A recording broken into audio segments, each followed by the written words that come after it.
أعوذ بالله من الشيطان الرجيم. بسم الله الرحمن الرحيم. الحمد لله الصلاة والسلام على رسوله الأمين وعلى آله وصحبه أجمعين. ഏറ്റവും സ്നേഹം നിറഞ്ഞ സത്യവിശ്വാസികളെ, വിശ്വാസിനികളെ,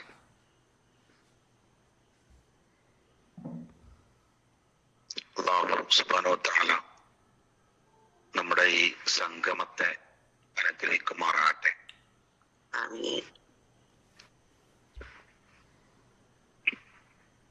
പരിശുദ്ധ റമളാൻ ഏറ്റവും അടുത്തേക്ക് നിൽക്കുന്ന ഒരു സമയത്ത് എന്താണ് പറയേണ്ടത് എന്നറിയാത്ത ഒരു മാനസികാവസ്ഥയാണുള്ളത്. എന്റെ ഏറ്റവും പ്രിയപ്പെട്ടവൻ എയർപോർട്ടിൽ വിമാനമിറങ്ങി, ഞാനിതാ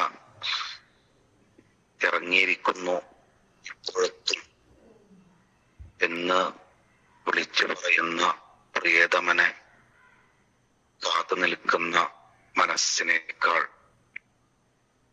സന്തോഷ നിർഭരമായ ആനന്ദദായകമായ മനസ്സിനെ കുളിരണിയിക്കുന്ന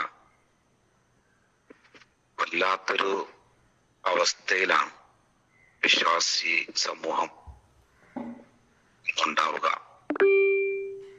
നാളെ ഒരു ദിവസം അസ്തമിച്ചു കഴിഞ്ഞാൽ ഒരു പക്ഷേ ഈ വർഷത്തെ റമളാൻ നമ്മിലേക്ക് എത്തുകയാണ്. നാം റമളാനിലേക്ക് എത്തുകയാണ്. വലിയ പ്ലാനിങ് ഉണ്ട്. കഴിഞ്ഞ വർഷത്തേതിനേക്കാൾ മികച്ച റമളാൻ ആയിരിക്കണം എന്ന് നമ്മളൊക്കെ തീരുമാനിച്ചിട്ടുണ്ട്. പ്രയാസങ്ങളുമുണ്ട്, പല അർത്ഥത്തിലുള്ള പ്രയാസങ്ങളുണ്ട്.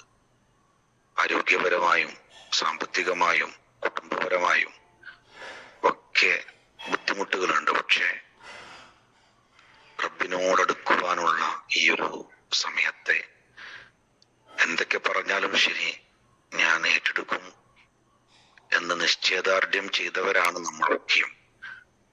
അല്ലാഹു സുബ്ഹാനഹു വ തആല ഒരു ദിവസം അകലെ മാത്രം നിൽക്കുന്ന പുണ്യ റമളാനിലേക്ക് നമ്മെ എത്തിക്കുമാറാകട്ടെ. പക്ഷേ പലപ്പോഴും നമ്മുടെ പ്ലാനുകൾ പരാജയപ്പെടാറുണ്ട്. അത് തിരിച്ചറിയുവാൻ കഴിയുക എന്നത് വലിയ ഒരു സംഗതിയാണ്.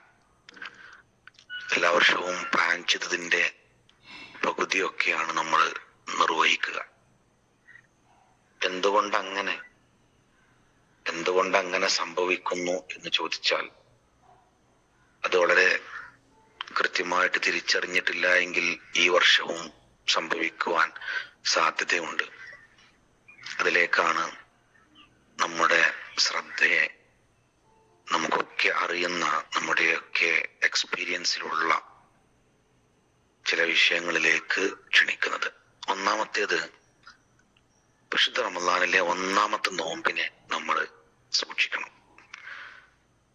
ആദ്യം നന്നായാൽ അറ്റവും നന്നായി എന്നാണ്. സ്റ്റാർട്ടിംഗ് പ്രോബ്ലം എന്നൊക്കെ പല ആളുകളും പറയാറില്ലേ.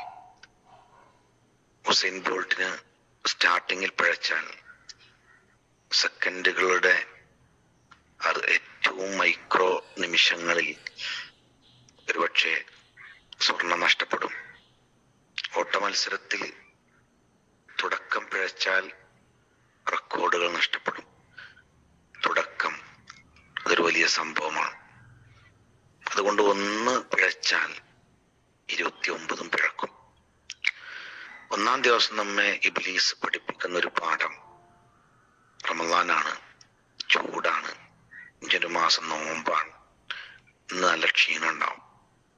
ഇൻഷാ അല്ലാഹ് നാളെ മുതൽ നമുക്ക് റെഡിയാക്കണം, ഇന്ന് ഇങ്ങനെ പോട്ടെ.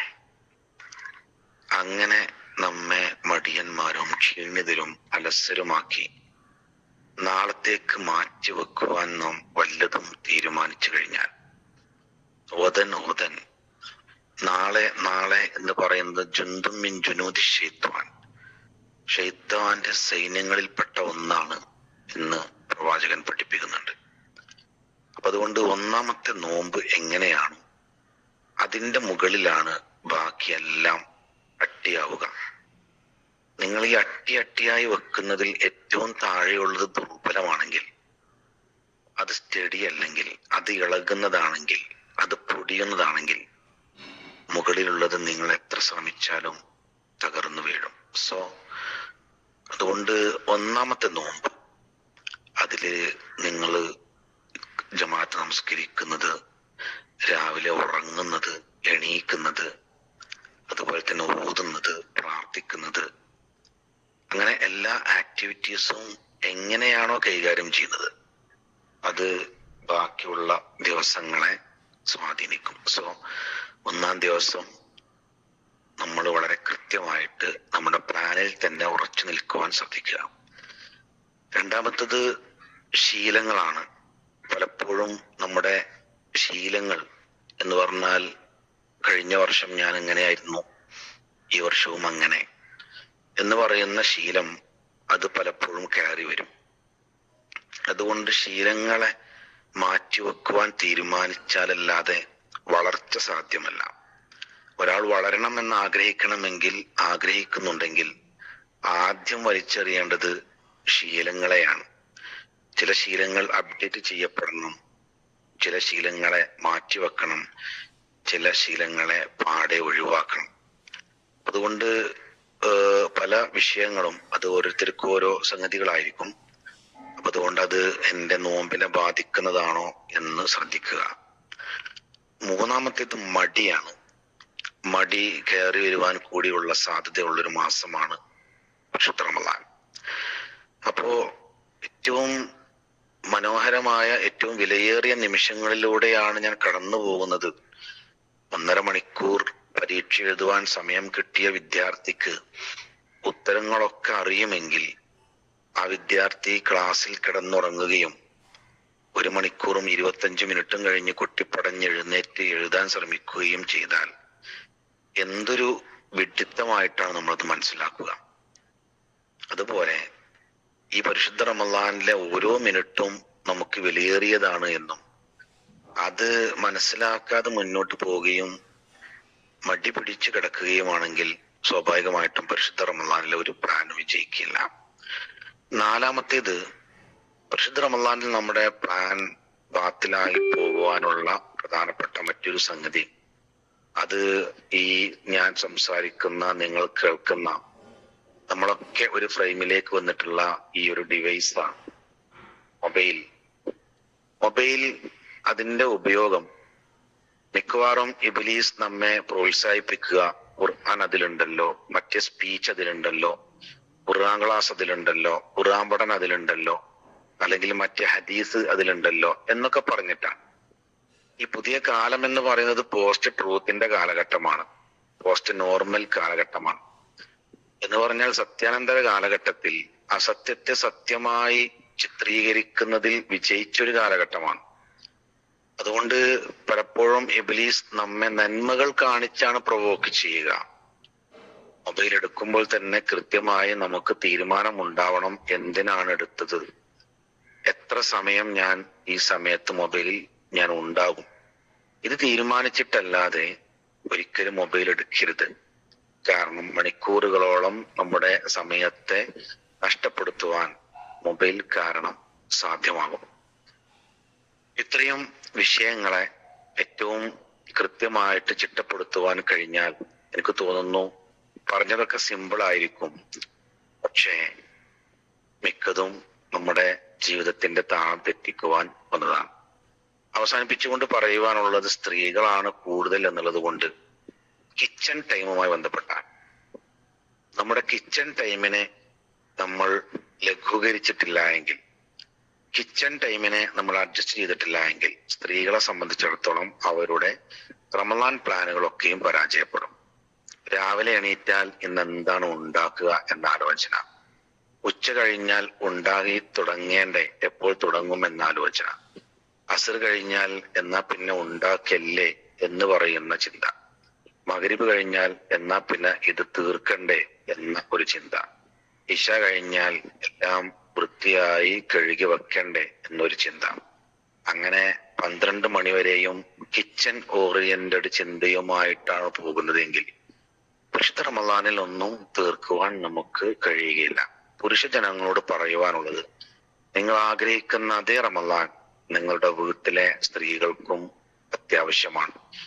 അവർക്കും മഗ്‌രിബിന് ശേഷം സുന്നത്ത് വേണം. മഗ്‌രിബ് കഴിഞ്ഞാൽ എനിക്ക് ചൂടുള്ള ചായ കിട്ടൽ നിർബന്ധമാണ് എന്ന വാശി പലപ്പോഴും അവരുടെ സുന്നത്തിനെ ഹനിച്ചേക്കാം. അതുപോലെ തന്നെ നിങ്ങൾ നൽകുന്ന അമിതമായ പണികൾ അവരുടെ തറാവീഹിനെ ഹനിച്ചേക്കാം. അത്താഴത്തിന് ഫ്രഷ് അപ്പം കിട്ടിയാലേ ഞാൻ എണീക്കുകയുള്ളൂ, വല്ലതും കഴിക്കുകയുള്ളൂ എന്ന നമ്മുടെ വസ്വാസ് അവരുടെ വിത്തറിലെ കുനൂത്തിനെ ലഘൂകരിച്ചേക്കാം.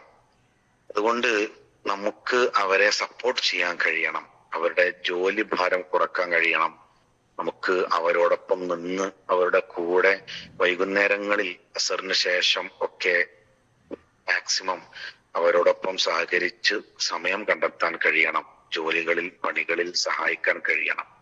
അല്ലാഹു സുബ്ഹാനഹു വ തആല ഈ വരുന്ന പരിശുദ്ധ റമദാൻ ചെറിയ ചെറിയ സംഗതികൾ കാരണം മുടങ്ങിപ്പോകാൻ സമ്മതിപ്പിക്കാതെ ഏറ്റവും മനോഹരമായി ഈ റമദാൻ ഏറ്റെടുക്കുന്ന ഭാഗ്യവാന്മാരുടെ കൂട്ടത്തിൽ നമ്മെ അവരെയും വൃത്തി അനുഗ്രഹിക്കുമാറാകട്ടെ. വആഖിറു ദഅവാനാ അൽഹംദുലില്ലാഹി റബ്ബിൽ ആലമീൻ. അസ്സലാമു അലൈക്കും വറഹ്മത്തുള്ളാഹി വബറകാതുഹു. വഅലൈക്കും അസ്സലാം വറഹ്മത്തുള്ളാഹി വബറകാതുഹു. ശുക്രൻ ജസാ ഖൈർ. ലൈലത്തുൽ ഖദ്ർ